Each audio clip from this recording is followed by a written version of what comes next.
మాకు మేము ఆడపిల్లల తరపున నాకు 10 లక్షలు, మా ఇక్కడికి 10 లక్షలు ఇచ్చే నమ్మకం అని మా డాడీ ఆడే ఇచ్చినాడు. ఎప్పుడు ఇది కొత్తిమీర అమ్మి సంపాదించేదో తెలియలే. చచ్చిపోలో బత్తోళ్ళు కానీ తినలేదు. మీ ఇంట్లో తెలీదా మనం ఇచ్చిందే? నీకెంత ఇవ్వాలి బాబు? 23 లక్షలు. ఓరిని మనిషి, ఎట్లా 23 లక్షలు ల్యాండ్ తెచ్చిస్తున్నావా? పూరా కమ్మేనా? పూరా కమ్మే, పూరా కొత్తిమీర అన్నీ ఏదో నమ్మకంగా ఇచ్చినాను. అది ఇంకా చేస్తాను అనుకోలేదు. ఎన్నేళ్ళు అయింది ఇచ్చి? ఎన్నేళ్ళు అయింది? 8 సంవత్సరాలు అయిందా? 5 సంవత్సరాలు అయింది. మరి ఏం చేశారు? పోలీస్ స్టేషన్లో కంప్లైంట్ ఇచ్చారా? ఇవ్వలేదు. ఫస్ట్ ఆ పని చేయండి.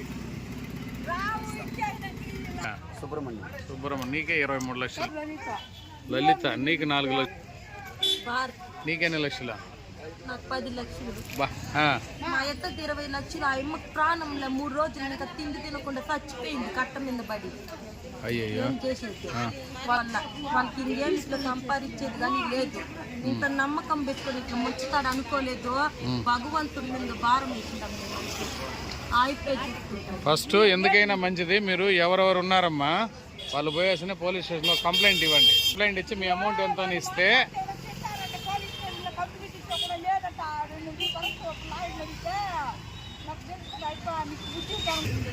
యశోదక్క ఇంకా ఎవరు ఉన్నాయి. మా నాయన సుబ్రహ్మణ్యము, గెండమ్మ, మా ఇత్త గెండమ్మ, పార్వతమ్మ, చాలా 20 లక్షలు 30 లక్షలు ఉండేవాళ్ళు పేర్లు వేసిందక్క. ఇంకా 5 లక్షలు 10 లక్షలు ఉండేవాళ్ళు కానీ పేర్లు లేవు. మాకేం కర్మొచ్చుడే నగలు కానీ కమ్మలంతా డూప్లికేట్ వేసుకొని అంతా బ్యాంకులో నమ్మకం అని మా డాడీ చెప్పింది. తాలిబొట్టు కూడా పెట్టుకోలేదా? తాలిబొట్టు కానీ అన్ని అమ్మి ఇచ్చేసినావు దుడ్డు ఆయనకి. అమ్మేసి ఆ నమ్మకం వడ్డీకి ఆశపడి చేసినారు. ఏం చేసేది ఇంకా మేము ఎప్పుడు ఈ 10 రూపాయలు కట్టమ్మి దీంట్లో రూపాయలు సంపాదించి మా నగలు ఇప్పించుకుంటాము. ఏమో ఏడల్లో ఏం చేయాలో మాకే తెలియదు. నమ్ముకోవాలో స్థాయిలో తెల్ల మాకు ఇద్దరు ఏమి బాడీ కట్టించే సార్. మాకు 60 లక్షలు కావాలి సార్. 60 లక్షలు మా కడుపు కొట్టేసినారు సార్. బాబు మా 60 లక్షలు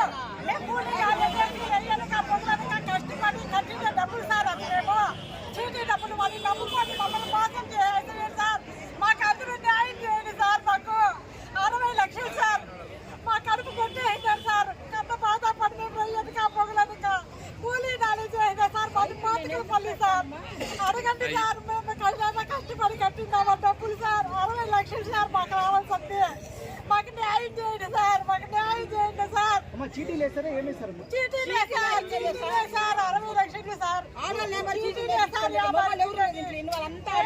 మా బంధువు మళ్ళీ ఏర్పడి ఇప్పుడు కన్న బాధపడి బాధలు పడుతున్నారు సార్. మేము ఏడ్చి కొట్టుకుంటా ఉంటాము. మాకు న్యాయం చేయండి సార్. ఎస్ నాగరత్నమ్మ. నా పేరు అమర్నాథ్. నా భర్త పేరు అమర్నాథ్ రెడ్డి సార్. మాతుకలపల్లి మాతుకలపల్లి అమర్నాథ్ రెడ్డి. మొత్తం 8 నెలలు చేసినాడు. ఇప్పుడు 10 నుంచి ఎస్కోప్ అవుతున్నాడు. మా పేరుని అంతా వేసినాడు. అంతా 7 మంది 71 మంది వేసినాడు. ఉండేది మాత్రం 7 మంది ఉన్నారు. 1000 మంది ఉన్నారు. చీటీలు మాత్రము చీటీలు వేసిందా. మేము ఎవరెవరు మేలు చేస్తామో అందరూ వేసినారు స్వామి. ఏదో దయచేసి మీరు పవన్ కళ్యాణ్ కూడా పంపించండి. మీరు ఏం చెప్తే మేము దాన్ని కట్టుపడతాము. అది మా తరపున మా వీధిలో ఒక మనిషికి 50 లక్షలు వల్ల 6 నెలలు వడ్డీ అడగద్దు, మొదలు అడగద్దండ. 6 నెలల తర్వాత మొత్తం ఇస్తామని చెప్పినాడు. వెంకట్రావు రావన్న ఇదే వాళ్ళ ఇల్లు. ఇంటికాడ మేమంతా ధర్నా కూర్చున్నాము. ఐపీకి పెట్టేదని ప్లాన్ చేసినాడు. నెంబర్ వచ్చిండలేదు. ఆ నెంబరు రానికుండాము. ఎందుకంటే డ్యూటీకి జరగని వాళ్ళు 140 వడ్డీకి ఇచ్చినారు. ఆ కాలం నుంచి నమ్మినారు. వడ్డీ ఇస్తాడు, తీసుకుంటున్నాడు. ఏకదమ్ములో 6 నెలల తర్వాత ఇస్తామని ఇప్పుడు ఇల్లు బీగాలేసినాడు, అంగడి బీగాలేసినాడు. మనిషి అడ్రస్ లేడు.